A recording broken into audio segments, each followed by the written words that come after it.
Vous regardez New York Info, bonsoir. Merci de nous rejoindre pour un nouveau numéro de décryptage. Le Togo a accueilli les 16 et 17 janvier dernier une rencontre décisive pour la paix dans la région des Grands Lacs. Ce sommet tenu à Lomé, présenté comme un moment clé pour la stabilité régionale, incarnant l'espoir d'une paix durable entre la République démocratique du Congo et le Rwanda. Le président du Conseil du Togo, Faure Gnassingbé, mandaté par l'Union africaine, joue ici un rôle central en qualité de médiateur avec pour mission de faciliter le dialogue entre Kigali et Kinshasa et veiller à la mise en œuvre effective de l'accord de paix signé à Washington, aux États-Unis. Mamadou Diouf, bonsoir et bienvenue.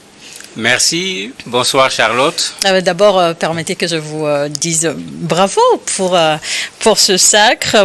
Votre pays, le Sénégal, est désormais un champion d'Afrique à la Coupe à la CAN. Bon, effectivement, le Sénégal a obtenu sa deuxième médaille au niveau du maillot des joueurs. Ben, ça a été un plaisir pour tous les Sénégalais, mais je crois que ça a été un plaisir également pour une bonne partie des Africains, puisque j'ai reçu toutes sortes de félicitations de tous les pays. C'est comme si les Sénégalais n'étaient pas les seuls à supporter leur équipe. Et comme on aime le dire, c'est l'Afrique qui gagne. Et sur le plan politique également, dans les Grands Lacs, on attend de bonnes nouvelles. Justement, quelles sont les grandes décisions après la rencontre de Lomé? En fait, sur la rencontre de Lomé, il faut d'abord dire que la dernière fois qu'on en parlait sur le plateau, je disais que l'Union africaine doit reprendre la place qui lui sied dans cette médiation. Nous avons toujours défendu ici que sur les questions africaines, la médiation africaine doit être privilégiée. Surtout sur cette affaire où le Qatar et Trump sont en train d'éclipser la médiation africaine, alors que indiscutablement, le Qatar avec son soft power, avec ses questions d'investissement, Trump avec le business qu'ils veulent faire, pour moi, ce n'est pas la médiation qui peut résoudre ce problème. Alors que la médiation africaine peut effectivement résoudre le problème. L'intérêt de cette rencontre, c'est le fait qu'on s'est rendu compte qu'il y a une sorte de dispersion des énergies. Qu'on n'oublie pas qu'il y avait une initiative de Nairobi. L'Angola a pris à un certain moment, avant de remettre au Togo. La France même a organisé sa conférence également sur la région des Grands Lacs. Vous avez le Qatar d'un côté, vous avez les États-Unis de l'autre. Ça faisait quand même trop pour une seule et même crise. Donc pour moi, l'élément le plus important, c'est le fait qu'on ait mis déjà ces gens ensemble et dans les conclusions, une des premières conclusions, c'est cela. Il va falloir harmoniser ce qui est en train d'être fait comme médiation. La deuxième conclusion, moi, qui m'intéresse plus que l'harmonisation, c'est la centralité de la médiation de l'Union africaine qui est aujourd'hui portée par le Togo. Puisque pour moi, c'est ce qui est plus logique. C'est l'Union africaine qui doit être devant et qui peut être appuyée par les États-Unis, par l'Organisation des Nations Unies, par le Qatar. Mais que le Qatar soit devant et que le Qatar soit appuyé par l'Union africaine, pour moi, ça pose problème dans le principe. Vous avez également l'adoption d'un plan de travail pour les facilitateurs pour permettre à ce qu'on retrouve vraiment la paix. Il y a un secrétariat conjoint qui a été mis en place pour qu'il y ait également ce véritable suivi. Et quand vous regardez les personnages qui étaient là, je me dis que le travail de réflexion a été fait pour qu'on trouve une solution, mais pas qu'on fasse comme Trump, tout simplement faire déclaration, on a réglé le problème, et que pendant que vous dites qu'on a réglé le problème, les balles continuent d'aller dans tous les sens. Effectivement, les deux parties, ou si on a eu des représentants des deux protagonistes, que ce soit du côté de la RDC comme du Rwanda, il y a eu des représentants qui ont effectivement participé à ces travaux. Et quel signal positif cela renvoie? Mais c'est important parce que on ne peut pas négocier sans les belligérants. On ne peut pas négocier à leur place. C'était important qu'eux-mêmes soient présents, puisque le Rwanda a été représenté, la RDC a été représentée. Cette guerre a des enjeux qui dépassent ces deux pays. Raison pour laquelle l'Ouganda était là. Le Burundi également était là. Et c'était très bien vu de ne pas limiter le problème à la RDC seulement, en se rendant compte que les pays qui sont autour, surtout certains parmi ces pays, sont concernés à la limite par ce qui se passe au niveau de la RDC aujourd'hui. Et on ne peut pas avoir la paix au niveau de la RDC aujourd'hui sans pour autant que le Rwanda y contribue. Sans pour autant que le Burundi, qui a ses hommes au niveau de la RDC, qui soutient l'armée de la RDC, n'y contribue, sans pour autant que l'Ouganda y contribue, parce que l'Ouganda également a des soldats sur le sol de la RDC aujourd'hui, même s'ils disent que c'est plutôt contre ADF et autres. Donc pour moi, c'était pertinent qu'on voit que le problème n'est pas simplement un problème entre des citoyens de la RDC, ça dépasse ce cadre-là, et c'était ça l'intérêt de cette rencontre où on a compris que si vous réglez le problème, c'est vrai, il y a les deux belligérants, mais il y a ce qu'il y a derrière, il y a les mains invisibles, il fallait faire en sorte que tout cela soit présent pour que, quand on réussit à prendre une décision, que la décision touche à toutes les parties, mais elle aura beaucoup plus de chances d'être respectée qu'une décision qui a été prise avec une partie de ceux qui sont concernés. Et en tant que médiateur de l'Union africaine, comment le président du Conseil, Faure Gnassingbé, du Togo s'impose ici comme médiateur entre Kinshasa et Kigali? Pour ceux qui ont regardé ce qui s'est passé, pendant un temps, c'est vrai qu'on ne parlait pas de la médiation du Togo, mais le président du Conseil est allé rencontrer ceux qui se sont fait représenter à cette rencontre. Donc, en fait, il y a un travail qui se faisait, qui ne faisait certainement pas autant de bruit que les accords de Doha et les accords de Washington. Et très certainement, ces déplacements vers ces pays ont participé à ce que ces pays acceptent de venir à cette rencontre. Parce que quand vous organisez une rencontre, si les belligérants ne viennent pas, ben, l'échec est déjà là. On se rappelle de l'initiative de l'Angola où, quand le président Félix Tshisekedi est venu, le président du Rwanda ne s'était pas présenté. Ici, ça n'a pas été le cas. Les partis concernés étaient là, les partenaires étaient là, beaucoup d'anciens présidents étaient là. Et quand vous regardez ces anciens présidents, certains sont présidents de pays où il y avait des conflits. C'est des gens qui ont l'expérience de ces conflits. Certains, comme l'ancien président du Kenya, avait déjà pris ce qu'on appelle l'initiative de Nairobi, a été impliqué dans cette affaire, etc. Pour moi, le choix n'est pas anodin.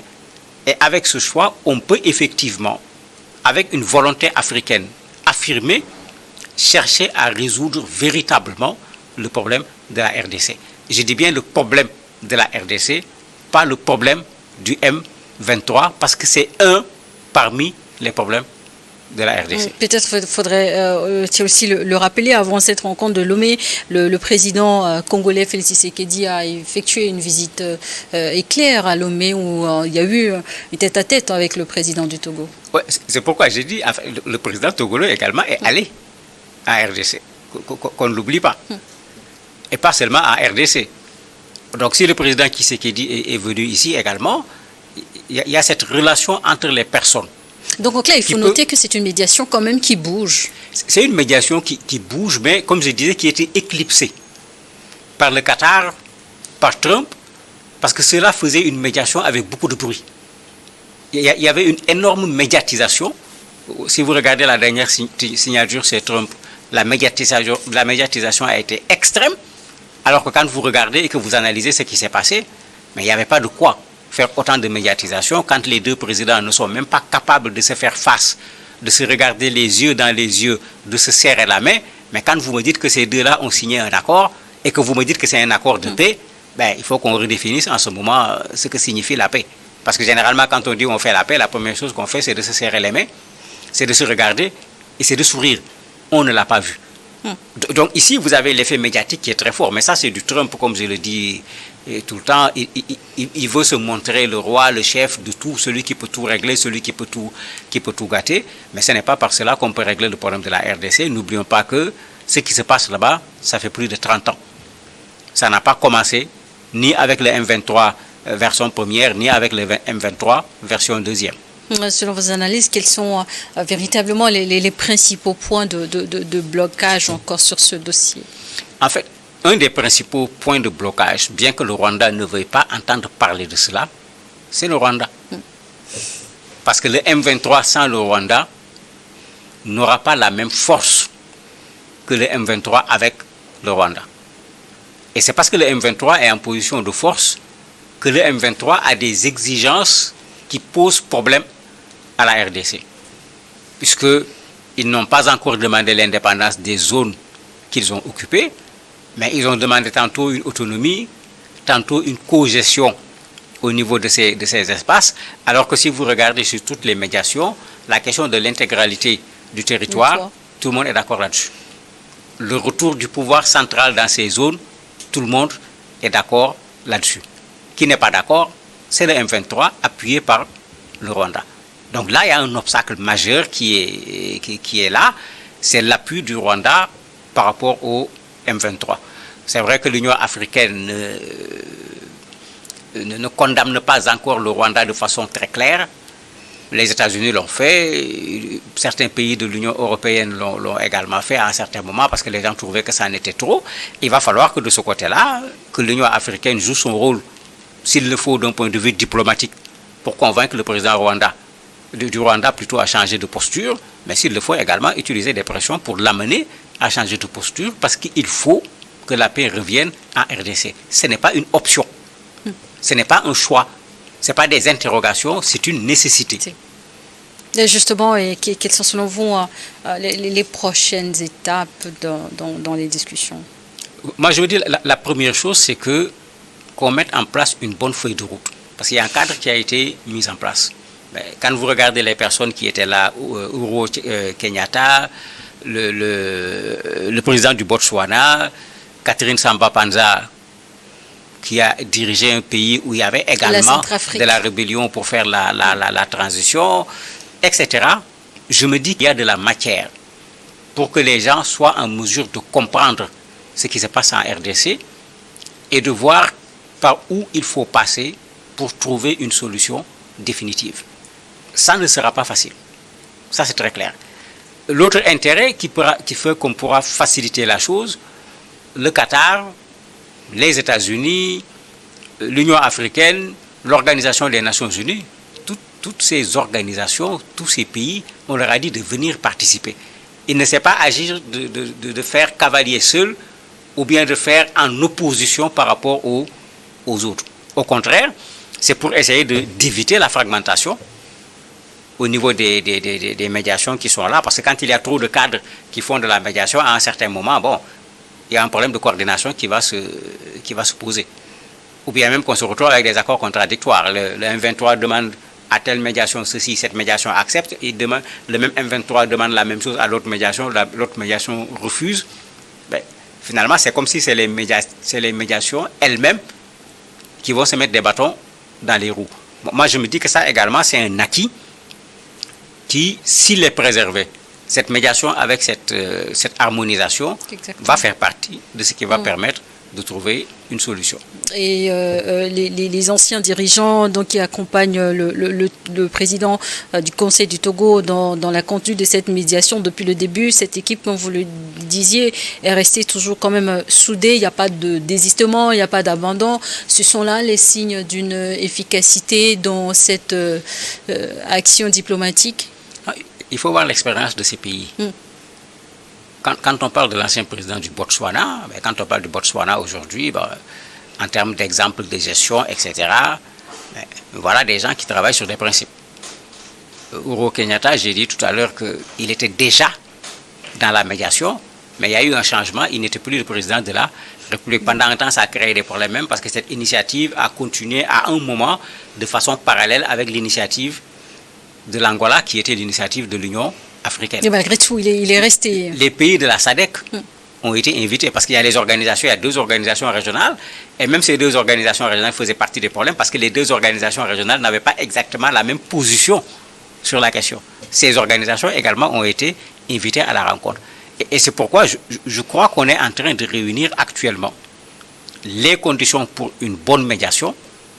On est en train de réunir également les bonnes personnes pour prendre en charge cela. À mon avis, il reste une seule chose. N'oublions pas que nous réglons avec cette médiation le problème de la RDC. À mon avis, la médiation de l'Église catholique et celle de l'Église protestante, il faut les intégrer dans ce qui est en train d'être fait. Parce qu'à l'interne, ils ont déjà fait un très bon travail qui rencontre un obstacle aujourd'hui, c'est qu'ils n'ont pas rencontré le président Félix Tshisekedi. Ils ont rencontré tout le monde, y compris même celui qu'on considérait comme un pestiféré au niveau de la RDC. Ils sont allés rencontrer Kabila. Justement, selon vous, est-ce que ces deux actions devraient se rejoindre quelque part?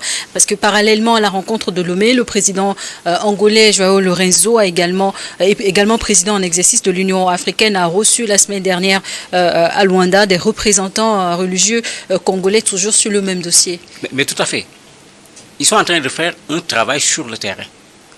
Et eux, ils sont pour une solution qui va être une solution globale.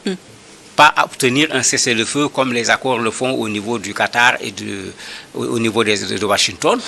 Eux, ils cherchent à trouver une solution pour la RDC de façon générale. C'est pourquoi leur médiation, pour moi, quand on la prend en compte, non seulement on peut avoir une paix, on peut avoir une paix qui va être une paix durable, mais on peut donner à la RDC la chance de pouvoir repartir sur de nouvelles bases, parce que dans leur médiation, il y a également ça. Ils ne posent pas seulement le problème de la guerre, ils posent le problème de la mauvaise gouvernance du pays et tout. Et c'est ce qui fait que parfois le président Tshisekedi n'est pas très chaud pour s'approcher de cette médiation. Au départ, on les avait traités de tous les noms, mais tout le monde est en train de voir qu'ils ont raison, parce que au début, Tshisekedi ne voulait pas rencontrer le M23. Quand ils ont rencontré le M23, on les a traités de tous les noms. Aujourd'hui, Tshisekedi est en train de négocier avec le M23. Donc, en principe, il n'a plus de raison de refuser cette médiation, qui est une médiation interne qui, pour moi, a son importance. N'oublions pas que dans le cas libyen, comme dans le cas de la République centrafricaine, beaucoup de médiations, quand on a voulu régler, à un certain moment, mais on a dû rassembler les acteurs du pays, pas seulement les belligérants, mais d'autres, pour rappeler aux belligérants que le pays ne vous appartient pas.